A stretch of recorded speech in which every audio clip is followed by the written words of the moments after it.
Updates at pinakahuling mga usapin sa mundo ng palakasan. Atin ang pakinggan dito sa Ang Pilipinas Ngayon. Ginulantang ng Cherry-Tigo ang signal sa isang mahigpit na 3-setter 26-24, 25-20 at 26-24 sa pagpapatuloy ng 2024 Premier Volleyball League o PVL All-Filipino Conference na ginanap sa PhilSports Arena sa Pasig City. Dahil sa panalo, napaganda ng crossovers ang kanilang record sa 6-2 para tumabla sa Petrogas at Creamline sa ikatlong pwesto at kadikit din ang HD Spikers na may 5-3 kartada. Nakapagtala ng kabuang 29 na puntos ang Laure Sisters sa pangungunan ni Eya sa nagawa nitong 16 na puntos habang nakalikom naman ng 13 puntos si EJ. Si Ces Molina naman ang nanguna sa opensa ng HD Spikers sa nagawa nitong 16 na puntos habang nanguna sa depensa si Don Macandili Katindig sa nakuha nitong 28 excellent digs. Updates at pinakahuling mga usapin sa mundo ng palakasan. Atin ang pakinggan dito sa Ang Pilipinas Ngayon. Laking pasasalamat ni 3D Ravenna at malaki ang kanyang kontribusyon sa pagkuha ng Sun N Neo Phoenix ng Corona sa Japan B-League Division 1 Central Conference Championship sa kanyang ika-4 na taong paglalaro sa naturang koponan. Sa isang social media post, sinabi ni Ravenna na ang pagkapanalo ng Neo Phoenix ng titulo ay isang malaking tagumpay para sa koponan lalo na't nahirapan sila sa kanilang mga laban nitong mga nakaraang season. Nakuha ni Ravenna at ng Neo Phoenix ang conference title sa isang dominanteng 96-69 panalo laban sa Toyama Grouses na ginanap sa Toyama City Gymnasium.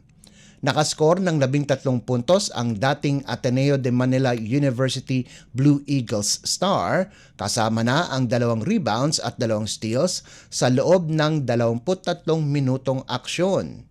Kasalukuyang nasa ikalawang pwesto ang Neo Phoenix sa Division 1, tangan ang impresibong 41-10 record at nakasiguro na ang isang pwesto sa playoffs. Samantala, nanalo din si Dwight Ramos at ang Livanga Hokkaido laban sa Ibaraki Robots 79-70 sa larong ginanap sa Hokkay Kitayel. Ang Gilas guard na si Ramos ay nagtapos ng may 12 puntos, 4 na assist, 2 rebounds, 2 steals at 1 block para pagandahin ang record ng Hokkaido sa 15-36. Updates at pinakahuling mga usapin sa mundo ng palakasan. Atin ang pakinggan dito sa Ang Pilipinas Ngayon.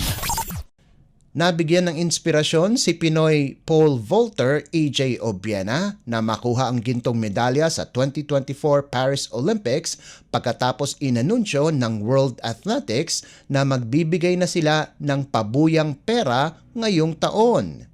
Si Obiena ang may pinakamalaking tsansa na representahe ng bansa na makakuha ng gintong medalya sa Paris Olympics. Ayon sa World Athletics, magbibigay sila ng 50,000 dolyar sa kung sino man ang makakauwi ng gintong medalya sa Paris.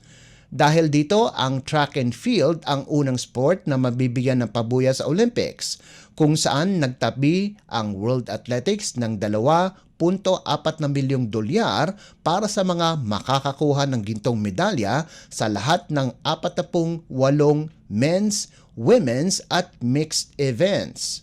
Si Obiena ang may pinakamalaking tsansa na makakuha ng gintong medalya sa Paris dahil siya ay kasalukuyang nasa number 2 spot sa world rankings. Subalit kahit wala ang pabuya, ang 28 anyos na Asian record holder ay inaasahang makakatanggap din ng malaking pabuya mula sa gobyerno kung makuha man niya ang gintong medalya. Ayon sa Sports Benefits and Incentives Act, ang sinumang atleta na makakauwi ng gintong medalya sa Olympics ay makakatanggap ng 10 milyong piso. Ang pribadong sektor ay pwede ding magbigay ng pabuya katulad ng ginawa nila kay weightlifter Heidelin Diaz na nakuha o nakuha ang kauna-unahang gintong medalya sa Olympics noong 2020 Tokyo Games. Updates at pinakahuling mga usapin sa mundo ng palakasan. Atin ang pakinggan dito sa Ang Pilipinas Ngayon.